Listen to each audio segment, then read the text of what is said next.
கிறிஸ்து இயேசுவில் இந்த வேளாங்கண்ணி திருத்தலத்தில் பொங்கும் அருளை பெற வந்திருக்கும் நன்னெஞ்சினோரே, புனித அகஸ்டின், செயின்ட் அகஸ்டின் கடவுளை பற்றி எழுதும்போது அழகு, பழமை மாறாத அதேபோது புதுமை பொங்கும் பேரழகு என்று எழுதினார். அழகு, பழமை மாறாத புதுமை பொங்கும் பேரழகு. அழகு என்ற பாடல் கூட இந்த மறை மாவட்டத்தினுடைய தந்தை வியானி மியூசிக் போட்டிருக்கார், லோக்கையா எழுதினார். அழகு மிகவும் அருமையான பாடல். இந்த அகஸ்தீனாருடைய இந்த விவரிப்பை, கடவுளை பற்றிய விவரிப்பை சீடர்கள் மிகுந்த வல்லமையோடு சாட்சி சொல்லி அறிவித்து வந்தார்கள். மிகுந்த வல்லமையோடு இயேசுவினுடைய உயிர்ப்பு என்றால் அதில் அடங்கி இருப்பது மரணம், மரணம் என்றால் அதில் அடங்கி இருப்பது அவருடைய போதனை, அவருடைய போதனை என்றால் அதில் செயல்பாடுகள் எல்லாம். Gospel within the gospel. ரெசரக்ஷனை பற்றி பேசுவது என்றால், உயிர்ப்பை பற்றி பேசுவது என்றால் எல்லாவற்றையும் அடக்கிய ஒரு காம்ப்ரஹென்சிவ் வேர்டு, எல்லாவற்றையும் உள்ளடக்கிய ஒரு சொல் ரெசரக்ஷன். அந்த உயிர்ப்புக்கு சாட்சிகளாக, மிகுந்த வல்லமை மிக்க சாட்சிகளாக அவர்கள் இருந்தார்கள். அதனால் என்ன நடந்தது? 3000 பேர், 12 பேர், 3000 பேர், 5000 பேராக மக்கள் தொகை பெருகியது. குழுமங்கள் உருவாகின. ஆங்காங்கே நற்கருணை கொண்டாட்டங்கள் நடந்தன வீடுகளிலே. தொடக்க காலத்திலே ஆலயங்கள் அதற்கென்று தனியாக இல்லை. 4ஆம் நூற்றாண்டிற்கு பிறகுதான் ஆலயங்கள் கட்டப்பட்டன. அதற்கு முன்னால் வீடுகளிலே தான். உங்களுக்கு தெரிந்திருக்கும் ஒருவேளை, முதல் யூக்கரிஸ்டிக் மார்டர்ஸ் என்று சொல்லப்படக்கூடிய அந்த 37 பேர் என்று நான் நினைக்கிறேன், ஃபெலிக்ஸ் என்பவருடைய வீட்டில்தான் குழுமி ஞாயிறு வழிபாட்டை கொண்டாடினார்கள். அப்பொழுது அந்த இம்பீரியல் ஆர்டர் என்ன, கூடக்கூடாது, இயேசுவினுடைய பெயரில் கூடி நீங்கள் இந்த அல்லேலூயா என்றெல்லாம் அருமையாக பாடினாளர்கள், அந்த மாதிரிலாம் பாடக்கூடாது. என்னமோ நீங்கள் இயேசுவினுடைய உடலை சாப்பிடுகிறேன் என்று சொல்லுகிறீர்கள், அதெல்லாம் கனிபாலிசம் போல தோன்றுகிறது, மனித உடலை சாப்பிடுவது போல தோன்றுகிறது என்று சட்டத்தை போட்டிருந்தார்கள். அந்த சட்டத்தை மீறி அந்த ஃபெலிக்ஸ் என்பவருடைய வீட்டிலே 37 பேர் என நான் நினைக்கிறேன், அல்லது 47 கூட இருக்கலாம், 37 சேர்ந்து ஞாயிறு வழிபாட்டை கொண்டாடுகிறார்கள். நற்கருணை பந்தியை பெற்று கொண்டார்கள். அவர்களை அரெஸ்ட் பண்ணுவதற்கு அந்த டைக்லீஷியன் மன்னனுடைய சோல்ஜர்ஸ், மாலுமிகள் வந்தார்கள் அல்லவா, அந்த சோல்ஜர்ஸ் வீரர்கள் வந்தார்கள் அல்லவா. என்ன கேட்டார்கள் தெரியுமா? Don't you know that we have the imperial order? உங்களுக்கு தெரியாதா அரச கட்டளை என்னன்னு? தெரியும். பிறகு ஏன் கூடினீர்கள்? எங்களால் கூடாமல் இருக்க முடியவில்லை. சீனே நோன் போசிமோஸ் தோமினே அப்படின்னு லத்தீனில் அதுக்கு பேர். இந்த ஞாயிறு வழிபாட்டை, அது சின்ன வார்த்தையாக இருக்குது ஆனால் அதுக்கு பொருள் பெருசு. இந்த ஞாயிறு வழிபாட்டை நாங்கள் சேர்ந்து ஆண்டவருடைய உடலை உட்கொள்ளாமல் எங்களால் இருக்க முடியவில்லை என்று அந்த பொருள். சீனே நோன் போசிமோஸ் தோமினே. தோமினேன்னா ஆண்டவர், ஆண்டவருடைய நாள் அதை குறிக்கிறது. அந்த டைமில் ஞாயிறு வழிபாடு கட்டாயமாக்கப்படவில்லை, ப்ரிசெப்ட் ஆஃப் த சர்ச் இல்லை. ஞாயிற்றுக்கிழமை பூசைக்கு போகலன்னா சாவான பாவம்னு திருச்சபை போதிச்சு அதல்லவா, அதெல்லாம் அப்போ இல்லை. அப்பொழுது கூட இந்த சீடர்கள், அந்த சீடர்களுடைய வழித்தோன்றர்கள், அவர்களுடைய சக்தி வாய்ந்த அந்த சான்றை எண்ணி இயேசுவினுடைய உடலை கொண்டாடுவதற்காக நற்கருணை பந்தியிலே கொண்டாடினார். அப்படியா என்று அவர்கள் அத்தனை பேரையும் கொன்று விட்டார்கள். டஸ்கனி என்ற இடத்தில் நடந்த சம்பவம் இன்றைக்கும் வரலாற்றில் நீங்கள் போய் கூகுளில் போய் search the first eucharistic martyrs என்று நீங்கள் போட்டு பாருங்கள். யாருடைய வீட்டில் நடந்தது, என்ன பதில் சொன்னார்கள், என்ன கேள்வி கேட்டார்கள் என்பதெல்லாம் வரலாற்று பூர்வமாக எழுதப்பட்டிருக்கிறது. ஞாயிறு கடன் திருநாள் என்று சொல்லாத காலத்திலும் கூட கடன் திருநாள் என்று சொன்ன பிறகு நமக்கு இன்னும் அதற்கு அதிக ஆர்வம் இருக்க வேண்டும். எனவே கிறிஸ்துவில் அன்பார்ந்த சகோதர சகோதரிகள், இந்த நாட்களினுடைய வாசகங்களை எல்லாம் 2 சொற்களில் நாம் அடைத்து விடலாம். கேப்சியூல் ஃபார்ம், மாத்திரை சாப்பிட்றது மாதிரி 2 சொற்களில், the greatest commandment, the greatest commission. ரெண்டும் பெரிய ஆகச்சிறந்த ஒரு கட்டளை. என்ன அந்த கட்டளை? அவரை சோதிப்பதற்காகவே கேட்கிறார்கள் இந்த சதுசேயர்கள், பரிசேயர்கள். கீரை கடையானாலும் எதிர்க்கடை வேண்டும் என்று சொல்லுவார்கள் அல்லவா? ஒரு போட்டி வேணும். நீ என்ன நற்செய்தி பணி செய்தாலும் கூட அதற்கு போட்டி வேணும். எந்த பணி செய்தாலும் போட்டி. கீரை கடையானாலும் எதிர்க்கடை வேண்டும் என்று சொல்லுவார்கள். அது ஆண்டவருக்கே அப்படி எதிரிகள் இருந்தார்கள். நல்லதை தவிர வேறு எதுவும் செய்யாத அந்த மாசற்ற செம்மறிக்கே எதிரிகள் இருந்தார்கள். உண்டாக்கி விட்டவர்கள் 2 பேர், கொண்டு போய் சேர்த்தவர்கள் 4 பேர் என்று பாடுகிறோமே, அவரை ஒவ்வொரு நாளும் கொண்டு போய் சேர்த்தார்கள். எந்தெந்த ஊரிலோ கொண்டு போய் சேர்த்தார்கள். அந்த 4 பேர், 6 பேர், 10 பேர் கூட்டம் இவனை சிலுவையிலே அறையும் என்று கத்திய அந்த கூட்டம், அதற்கு குறைவே இல்லை. எனவே இந்த கிரேட்டஸ்ட் கமாண்ட்மெண்ட் என்று சொல்லக்கூடிய அதிமுக்கியமான கட்டளை என்ன? உன்னுடைய முழு மனதோடு கடவுளை அன்பு செய், முழு உள்ளத்தோடு அன்பு செய். அதுக்கு காம்ப்ரமைஸே கிடையாது. நான் கூட என்னுடைய ஒரு பழைய பங்கிலே ஆலங்குடியில் எழுதியிருக்கிறேன். அந்த பீடத்தில் பார்த்தீர்கள் என்றால் இதை எதில் எழுதியிருக்கிறேன் தெரியுமா? காதை வரைந்து காதிலே எழுதியிருக்கிறேன். பீடத்தில் பார்த்தீங்கன்னா, உன் கடவுளாகிய ஆண்டவரை மட்டுமே நீ அன்பு செய். அந்த கொம்பு ஊதி அவங்க அனௌன்ஸ் பண்ணுறாங்கள, காது முக்கியம். திருப்பலியிலேயே 2 பகுதி தான் இருக்குது. ஒன்று கடவுள் பேசுவது, இன்னொன்று இறைமக்கள் பேசுவது. 2 பகுதி தான். பாடல் இருக்கிறது, அதெல்லாம் இல்லை என்று நான் சொல்லவில்லை. ஆனால் அதனுடைய அமைப்பு முறைகள். எப்பொழுது கடவுள் பேசுகிறார்? வாசகங்கள் வாசிக்கப்படும் போது கடவுள் பேசுகிறார். நான் என்ன செய்கிறேன்? இந்த மினிஸ்டர், இந்த ப்ரிசைட் பண்ணுற குரு என்ன செய்கிறார்? லெண்டிங் த லிப்ஸ், லோன் கொடுக்குறார். யாருக்கு? கடவுளுக்கு. கடவுளுக்கு லோன் கொடுக்கிறார். என்னுடைய உதடுகளை கடவுளுக்கு கடனாக கொடுக்கிறேன். ஆனால் பேசுவது யார்? கடவுள். எப்பொழுது? இறை வார்த்தையை வாசிக்கும் போது. திருப்பி நான் யாருக்கு இந்த உதட்டை லோன் கொடுக்கிறேன்? கடவுளுக்கு கொடுத்த பிறகு உங்களுக்கு கொடுக்கிறேன். நீங்கள் பேசுகிறீர்கள். திருப்பலி முழுக்க உள்ள ஜெபங்கள் எல்லாம் நீங்கள் ஜெபிப்பதுதான். உங்களுக்கு நான் கடன் கொடுக்கிறேன். காது முக்கியம். 2 பேர் பேசும்போதும் காது ரொம்ப முக்கியம். உன் கடவுளாகிய ஆண்டவரை மட்டுமே அன்பு செய் என்று சொல்லு. இந்த யாருக்கு நாம் பிரசங்கம் வைக்கிறோமோ அவங்கள நம்ம அன்பு செய்யலைன்னா பிரசங்கமே வைக்கக்கூடாது அப்படின்னு ஒரு 100 ஆண்டுகளுக்கு முன்னால் ஒரு டொமினிக்கன் சாமியார் மேக்னல் என்ற வின்சென்ட் மேக்னல் என்பவர் எழுதியிருக்கிறார்.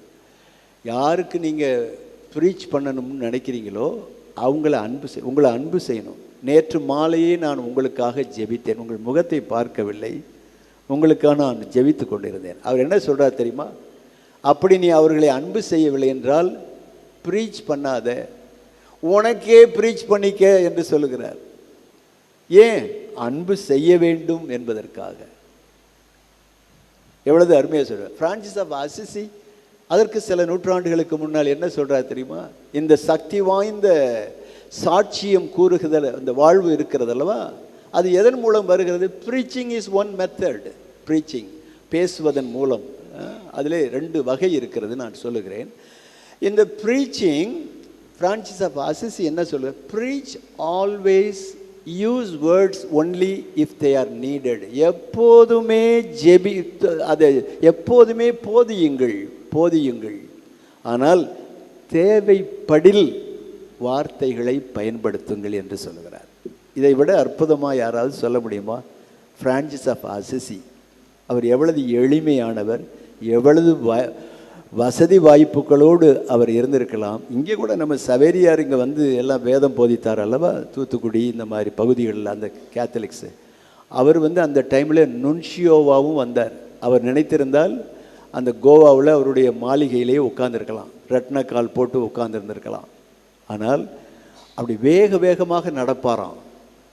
இன்னும் 2-3 பேரை இயேசுவுக்கு கொண்டு வர வேண்டும், இயேசுவை அறிவிக்க வேண்டும் என்று. இந்த கடற்கரையில் அவர் சென்றிருக்கிறார்.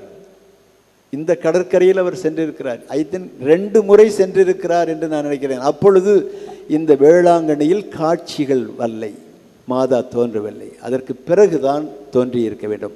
அப்படி தோன்றியிருந்தால் அவர் அவருடைய குறிப்பிலே எழுதியிருப்பார், இன்னாசியாருக்கு எழுதி வைத்திருந்தார் அல்லவா. இந்த கடற்கரையில் நீங்கள் பார்க்க போகிறீர்களே கடற்கரை, அந்த அல்லது பார்த்திருப்பீர்களே, அதில் அவர் குதிரையில் சென்றதாக குறிப்புகள் உள்ளன. நாகப்பட்டினத்திற்கு சென்றார். நாகப்பட்டினத்தில் 8000 பேர் 9000 பேர் ஒரு நேரத்தில் கத்தோலிக்கர்கள் இருந்தார்கள். டச் வந்த பிறகு அவர்கள் வேளாங்கண்ணி பக்கமாக வந்தார்கள். எனவே இந்த 2 சொற்களிலே அடங்கிவிடும். கிரேட்டஸ்ட் கமாண்ட்மெண்ட், அது மத்தேயுவிலிருந்து எடுக்கப்பட்டது. உன் கடவுளாகிய ஆண்டவரை அன்பு செய், அயலாரை அன்பு செய், முழு உள்ளத்தோடு அன்பு செய். 2வது என்ன? இந்த உயிர்ப்புக்கு சாட்சிகளாக இரு, உலகெங்கும் போய் இரு.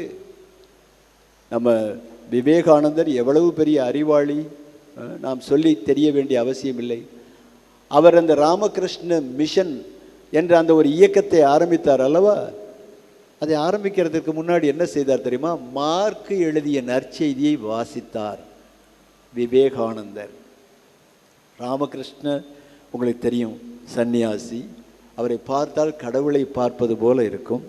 அவருடைய சீடர் இவர் தன்னுடைய இயக்கத்தை ஆரம்பிப்பதற்கு முன்னால் எதை படித்தார்? மார்க்கு எழுதிய நற்செய்தியை வாசித்தார். என்றைக்கு அதை ஆரம்பித்தார் தெரியுமா? டிசம்பர் 25. டிசம்பர் 25 என்ன? இயேசு பிறந்த நாள். அன்றைக்கு தான் அதை வரலாற்றை போய் பாருங்கள், வரலாற்றை போய் பாருங்கள். எனவே இந்த கிரேட்டஸ்ட் கமிஷன், இயேசுவுக்கு சான்று பகர்தல் என்பது எல்லோருடைய வாழ்க்கையிலும் நடக்கக்கூடிய ஒன்று. அது தொடர வேண்டும். இருள் இன்னும் சூழ்ந்து கொண்டு இருக்கிறது. அதனால்தான் பிளஸட் மதர் அன்னை மரியாள் தன்னுடைய தாய்மை பணியை ஒரு நிறைவுற்றதாக நினைக்கவில்லை. காரணம், இந்த மிஷன் என்று சொல்லப்படக்கூடிய பணி தொடர்கிறது. பணி எப்பொழுதெல்லாம் தொடர்கிறதோ, தொடர வேண்டும் என்று உள்ளதோ, அப்பொழுதெல்லாம் அவருடைய தாய்மையும் தொடர்கிறது. அதனால்தான் உங்களை எல்லாம் சேர்த்து இங்கு அழைத்து வந்திருக்கிறார் இந்த ஆலயத்திற்கு. எல்லா இனத்தாரையும் சீடராக்குங்கள் என்று சொன்னார். எல்லா இனங்களும் சீடர். நாம் பாதங்களை கழுவுகிறோம், திருப்பி பாதங்களை கழுவி விட்டு நம்மிடம் இருக்கின்ற குறுகிய வட்டங்களால் ஜாதியம் அல்லது இனவாதம், சுயநலம், பேராசை போன்ற துண்டுகளால் திருப்பி அந்த காலை அழுக்கு செய்து விடுகிறோம். பாதங்களை கழுவுகிறோம், அதை மீண்டும் அழுக்கு செய்து விடுகிறோம். நாம் ப்ரொக்ளமேஷன் கொடுப்பதற்கு நேர் மாறாக அதில் நடந்து விடுகிறோம்.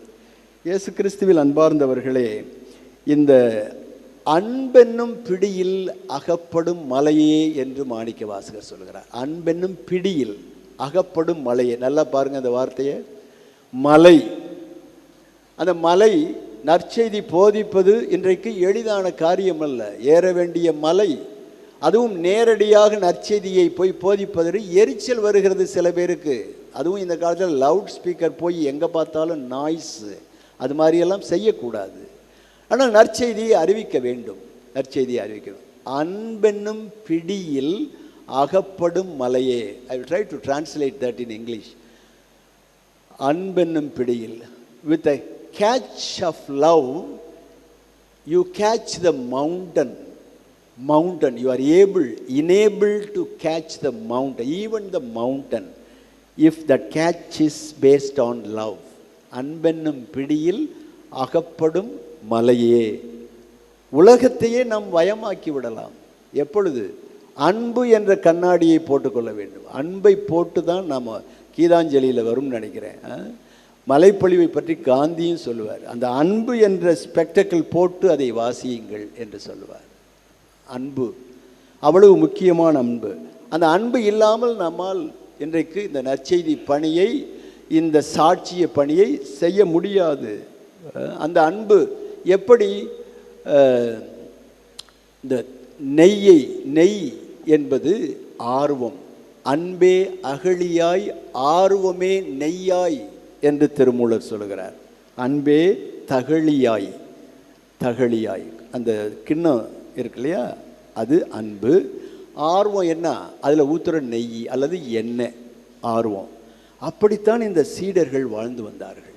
அப்படித்தான் நாமும் வாழ வேண்டும் என்று விரும்புகிறார். உங்களுக்கு ஒரு பங்கு இருக்கலாம், மேற்றாசனம் இருக்கலாம். நீங்களே 4 பேர் 3 பேர் சேர்ந்து கொள்ளுங்கள்.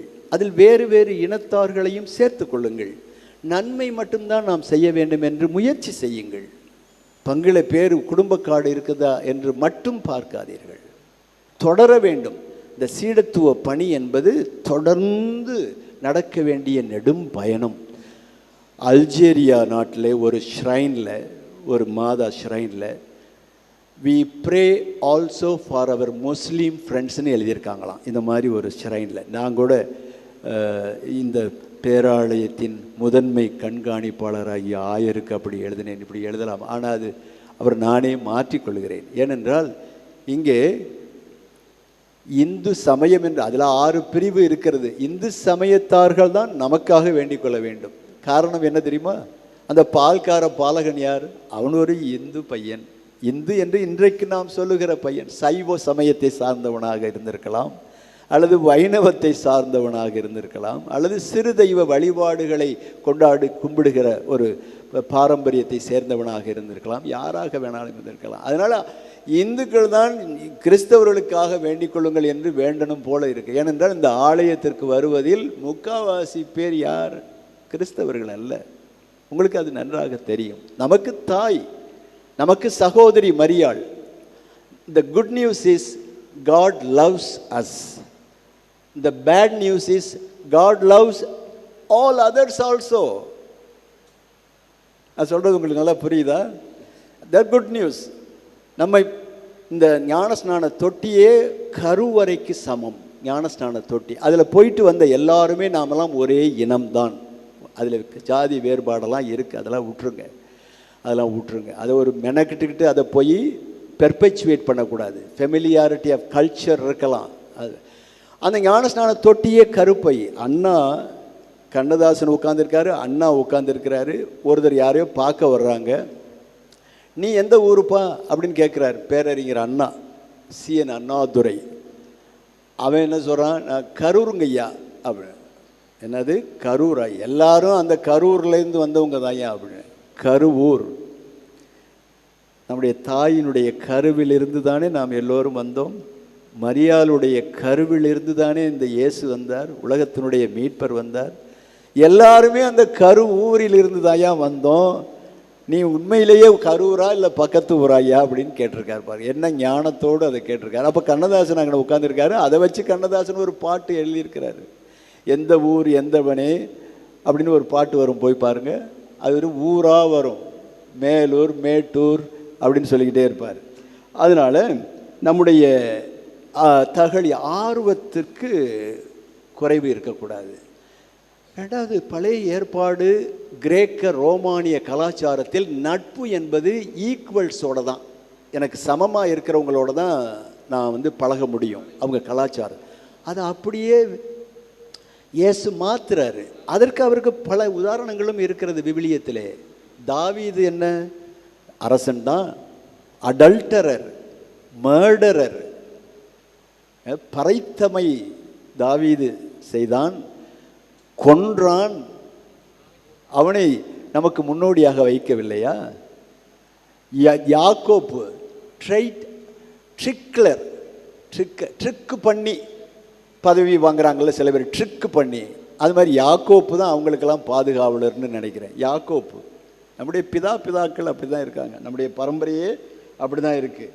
சாலமோன் வேற்று தெய்வங்களுக்கு போய் தூபம் போட்டுக்கிருந்தவர் தான் சாலமோன். அப்போ ஈக்குவலாக இருக்கிறவங்களைத்தான் அன்பு செய்யணும்னு சொன்னாக்க, கடவுள் யாரை அன்பு செய்யணும்? அவரையே தான் அன்பு செய்யணும். ஆனால் நம்மை பார்த்து நண்பர்கள் என்று சொல்கிறார் அருளப்பர் நற்செய்தியிலே. அவருடைய சீடர்களிலே பாருங்களே, ஒருத்தர் காட்டி கொடுக்குறார், ஒரு ஓடி விடுறாங்க, பாதி பேர் ஓடிட்டாங்க, இன்னொருத்தர் டினை பண்ணுறாரு, அவர்களையும் நண்பர்கள் என்று அழைக்கிறார், அவர்களையும் நண்பர்கள் என்று அழைக்கிறார். அந்த பக்குவம் நமக்கு வேணும். நமக்கு எதிராக நடப்பவர்களை பார்த்து, கண்களை பார்த்து அவர்களுக்கு நாம் ஜெபிக்க கற்றுக் கொடுக்க வேண்டும். அதுதான் உண்மையான ஸ்ட்ரெங்க். அதற்கு யார் மாடல்? இயேசுதான் மாடல். பார்த்தீங்களா? இப்போ அந்த 3 பேரும், ஒருதன் காட்டி கொடுத்தான், ஒருதன் டினை பண்ணான், மற்ற பேரெல்லாம் ஓடி போயிட்டாங்க. ஐயோ எனக்கு அவருக்கு சம்மந்தமே இல்லைன்னு ஓடி போயிட்டாங்க. அவர்கள் செய்வதற்கு 24 மணி நேரத்துக்கு முன்னாடி என்ன செய்கிறாரு? நண்பர்கள் என்று அழைக்கிறார். நம்முடைய பிதாக்களிலே இப்போ நான் சொன்னேன் இந்த வரலாறு, இவர்களெல்லாம் நமக்கு முன்னோடிகள் என்று இருக்கிறது.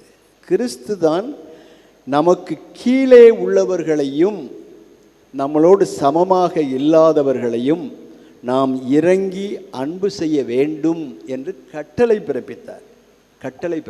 அப்படி செய்தால்தான் அந்த மனு அவதாரத்திற்கு பொருள் இருக்கிறது.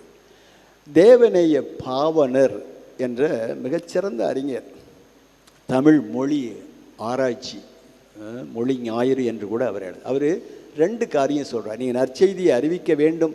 சீடர்கள் அப்போஸ்தலர் பணியில் நற்செய்தியை அறிவித்தார்கள். நேற்று சொன்னேன் இல்லையா, பாதங்களில் கொண்டாந்து பணத்தை வச்சாங்க. எதுக்கு அந்த பணம்? மற்றவனுக்கு வாழ்வு கொடுக்க வேண்டும் என்பதற்காக.